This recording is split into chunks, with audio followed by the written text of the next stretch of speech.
Hi everyone, this is Balázs from RB's Gadget Reviews. This is my second video about the Creality Falcon 2 22W laser engraver and cutter. If you haven't seen the first video, I recommend you watch it by clicking on the link in the top right corner. We went through the assembly of the device, how to fit the protective cover, the firmware update process and the basic security functions such as the sublight key or the emergency stop button.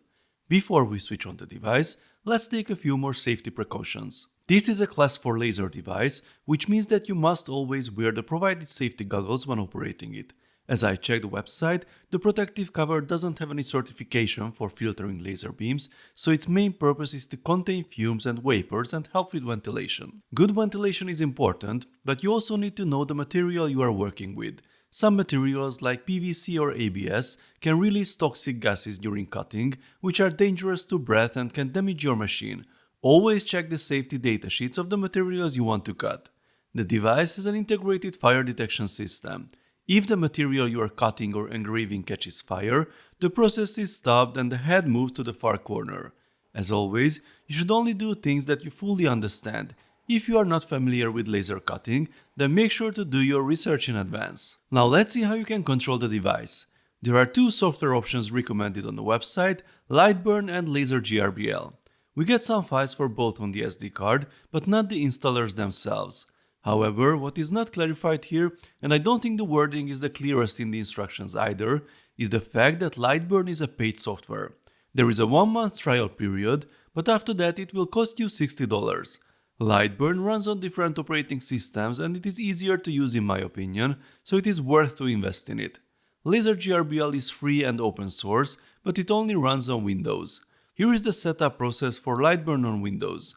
You need to open Devices and import the configuration file from the SD card. If you haven't used it with other devices before, you should check the units of measurement, preferably in millimeters per minute. You must find the correct port for the device. You will see this on the console and on the device once it is connected. So, we are ready for our first test. It is advisable to do your own test for each material you try, but Creality offers a table on its website with the recommended parameters, both for engraving and cutting. We will try the 2mm basswood sample that was in the box first with the engraving. The packaging contains a useful tool with which you can adjust the focus of the laser head like this. Let's add a simple text here and set the parameters. In the table, it is suggested to set 40% power and 6000 mm per minute. It's always good to test the framing first to see where the engraving or cutting will take place. The position is good, now we can get started. And that's it, it went really fast. As you can see, the engraving isn't strong enough, so let's change the parameters. Back to 4000 mm per minute, now let's try again. That's much better, the whole process is very simple. Now let's try cutting. The parameters for this are very different. The suggestion is 100% and 700 mm per minute. I don't like running the machine at 100% power, so let's try it at 80% and 500 mm per minute. This will certainly take longer than engraving. Okay, I think that was too powerful. Let's reduce the power to 50% and try again. I think that's still too much, this is why you need to do your own testing. If you want to save yourself time and avoid the trial and error testing, Lightburn has a built-in test grid generator which is very useful. Let's try a speed between 500 mm per minute and 6000, a power between 10 and 100%, we can position the material with the framing, and away we go. Yes, good advice, edit the text settings too, they should be much weaker. So, here we see the final result, 40% and 500 mm per minute would have been enough to cut this material. Now let's try something else. Creality also sent me these two material packages, plywood and acrylic sheets.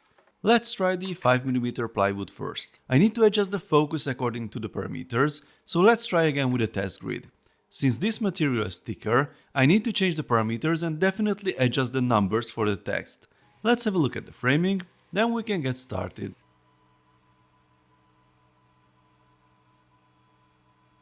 Here are the results. Now it's time to cut some nice tulips. I adjusted the values based on the test results. Framing, here we go. According to Lightburn, it takes more than 10 minutes or longest cut so far.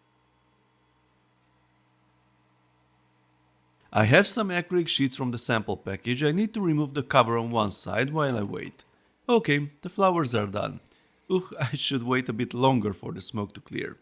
We have some very nice clean cuts here, even these very thin sections work perfectly. The air assist really helps with this machine. Time to test acrylic.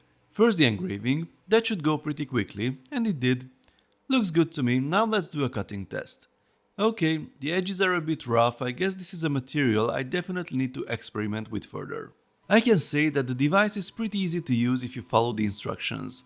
The extra protective cover is a must in my opinion, and don't forget to include a license for Lightburn in your budget if you want to work comfortably.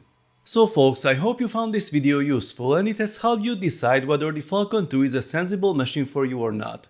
Please let me know what you think in the comment section. See you next time, bye bye.